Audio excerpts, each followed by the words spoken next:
नमस्कार. सुकन्या कुलकर्णी मोने आणि डॉक्टर गिरीश ओक यांच्या उत्तम अभिनयाने नटलेलं एक नवीन नाटक रंगभूमीवर आलंय. आता थांबवायचं कसं? या नाटकामध्ये तरुण पिढीचा स्वातंत्र्य किंवा स्वैरपणा याच्यावर अचूक बोट दाखवलंय. आपण आपल्या मुलांना मोबाईल, स्मार्टफोन सहज वापरायला देतो.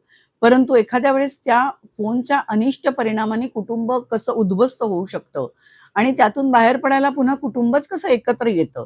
मुलांनी जर आई-वडिलांशी मोकळेपणाने संवाद केला, तर कुठल्याही संकटावर मुलं मात करू शकतात आणि कुटुंब पुन्हा एक एका ताकदीने, वेगळ्या ताकदीने उभं राहू शकतं. हे या नाटकात उत्तम पद्धतीने दाखवलंय. सगळ्यांचा अभिनय अतिशय छान आहे आणि नाटक मन सुन्न करून जातं, विचार करायला लावतं आणि प्रेक्षकांच्या मनात घर करतं. तेव्हा जरूर, जरूर, जरूर बघा. आता थांबवायचं कसं?